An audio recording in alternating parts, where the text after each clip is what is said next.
सभागृह में पधार चुके हैं। ध्वनि से हम उनके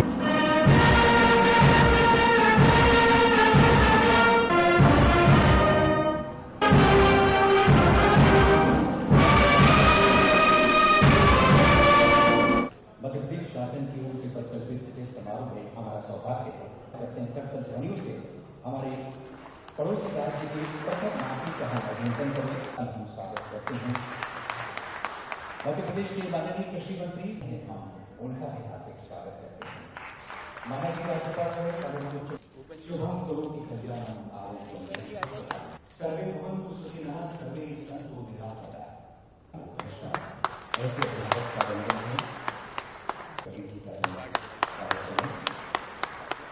लेकिन इससे पहले भी पर्दा खींचने वाली लड़के की तरह सूरज सारी राजधानी कृषि की पद्धति को दर्शित करते हुए जिस तरह से हम प्रयास करते रहे हैं, इस तक दोगुना करना, उसमें आप सब लोग लगे। हम 7 साल से लगातार कृषि कर्मण पुरस्कार मध्य प्रदेश प्राप्त कर रहा है। स्वस्थ अनाज होगा तो हमारा जीवन भी स्वस्थ होगा। उनका बाहर का व्याख्यान आज मध्य प्रदेश के किसानों को प्रेरित भी करेगा और प्राकृतिक खेती करने की दिशा में प्रवृत्त भी करेगा। इसलिए मैं बहुत उस विषय में जाने की आवश्यकता महसूस नहीं करता हूं, क्योंकि हम सब आचार्य जी का उद्बोधन सुने और उसे अपने भीतर अंगीकार करें और प्राकृतिक खेती को बढ़ाएं। मैं संक्षेप में अगर कहूं तो सचमुच में वो अद्भुत है जो भारत में प्राकृतिक खेती, जीरो बजट की खेती को बढ़ावा देने के काम में भी एक पूरे समर्पित भाव से लगे हुए हैं और आज हमारे बीच में पधारे हुए हैं। ऐसे गुजरात के माननीय राज्यपाल आचार्य देवव्रत जी, उनका मैं मध्य प्रदेश की जनता की तरफ से हृदय से स्वागत करता हूं, अभिनंदन करता हूं। ये मात्र एक कर्मकांड नहीं है मेरे मित्रों, मध्य प्रदेश की कृषि की दशा और दिशा बदलने का महायज्ञ है। इस महायज्ञ में मैं आप सबका स्वागत करता हूं। अत्यंत प्राचीन और महान राष्ट्र है हमारा, 5000 साल से ज्यादा तो ज्ञात इतिहास है हमारा। आज नहीं, हजारों साल पहले हमारे ऋषियों ने कहा, अयम निजम परावेत्ति गणना लघु चेतसा मुदार चरिता नाम तू वसुदैव कुटुंबकम। ये मेरा, ये तेरा, ये सोच छोटे दिल वालों का होता है। जो उदार हृदय के होते वो तो कहते सारी दुनिया ही एक परिवार है। एक जमाना था तब केमिकल, रासायनिक जो हमारी खाद थे उनके उपयोग की आवश्यकता थी और मैं ये मानता हूं कि उत्पादन बढ़ाने में केमिकल फर्टिलाइजर ने महत्वपूर्ण भूमिका निर्वाह की। लेकिन आज उसके दुष्परिणाम जब हम देखते हैं तो सचमुच में कई बार तो कांप जाते हैं। हम धीरे धीरे किस दिशा में बढ़ रहे हैं। धरती धीरे धीरे केमिकल फर्टिलाइजर के उपयोग के कारण बंजर होती जा रही है। हर साल और ज्यादा खाद, और ज्यादा खाद, फिर और ज्यादा कीटनाशक, फिर और ज्यादा पानी, फिर और ज्यादा लागत।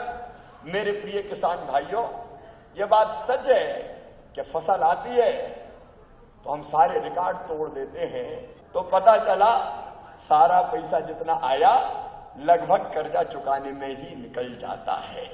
उत्पादन खूब होता है लेकिन खर्चा कितना बढ़ा है। एक बढ़ता हुआ खर्च, दूसरे उसके कारण केमिकल फर्टिलाइजर के उपयोग के कारण विषैले होते हुए हमारे अन्न। इसलिए हमने तय किया कि अलग अलग जगह बैठे, कम संख्या में, आरामदायक स्थिति में बैठे और पूरा ध्यान लगाए आचार्य देवव्रत जी की तरफ कि वो क्या क्या कह रहे हैं। जीवामृत, बीजामृत, कैसे प्राकृतिक खेती में हम फायदा भी ज्यादा उठा सकते हैं, लाभ का धंधा बना सकते हैं, किसानों की आय दुगनी कर सकते हैं। वो कला और विज्ञान आज आचार्य देवव्रत जी और हमारे महामहिम राज्यपाल मंगू भाई पटेल जी हमको बताएंगे। मुझे मेरा दावा है कि प्राकृतिक खेती के गुण सीख के आप जाओगे और आने वाले वर्षों में मध्य प्रदेश देश का नेतृत्व प्राकृतिक खेती में करेगा। बहुत बहुत धन्यवाद। आप सभी किसान के भविष्य के लिए कितने चिंतित हैं और सभी की इच्छा है कि मेरे प्रदेश का, मेरे देश का किसान समृद्ध हो, उन्नत हो, खुशहाल हो और भारत के यशस्वी प्रधानमंत्री श्रीमान नरेंद्र मोदी जो भारत के चहुमुखी विकास के लिए रात और दिन लगातार वर्षों से मेहनत कर रहे और किसानों के लिए उन्होंने अनेक कल्याणकारी योजनाएं प्रारंभ की हैं और उनकी इच्छा है कि भारत के किसान की आय बढ़े, वो समृद्ध और उन्नत हो और जो आने वाले भविष्य में चुनौतियां हैं जिनका जिक्र श्री नरेंद्र तोमर जी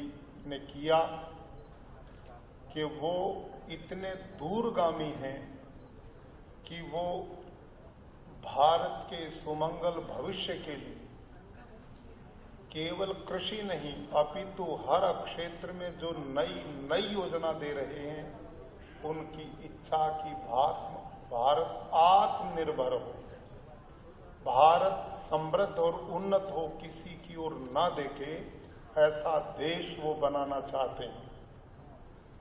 मैं आदरणीय शिवराज सिंह जी चौहान से नजदीक से कभी परिचय में नहीं आया, लेकिन जब से वो मुख्यमंत्री बने उनके कार्यों को देखता हूं, उनके पैशन को देखता हूं, उनका समर्पण और जिस भी कार्य को वो लेते हैं वो उसको पूरे अंतर मन और मन योग से लेकर के पूरा करने का काम करते हैं। इसी का कारण रहा कि मध्य प्रदेश जो बड़ा दीनहीन सा प्रदेश था, जहां के बारे में एक बीमारू राज्य की कल्पना की जाती थी, आज मध्य प्रदेश भारत की नाभि की तरह, जैसे शरीर में नाभि शरीर का केंद्र बिंदु होती है और वहीं से शरीर का आहार पूरा पहुंचता है, ऐसे ही इस प्रदेश ने अन्न उत्पादन के क्षेत्र में पूरे देश में नंबर 1 स्थान प्राप्त किया। इसके लिए मैं आदरणीय यशस्वी मुख्यमंत्री जी को, उनकी पूरी टीम को बधाई देता हूं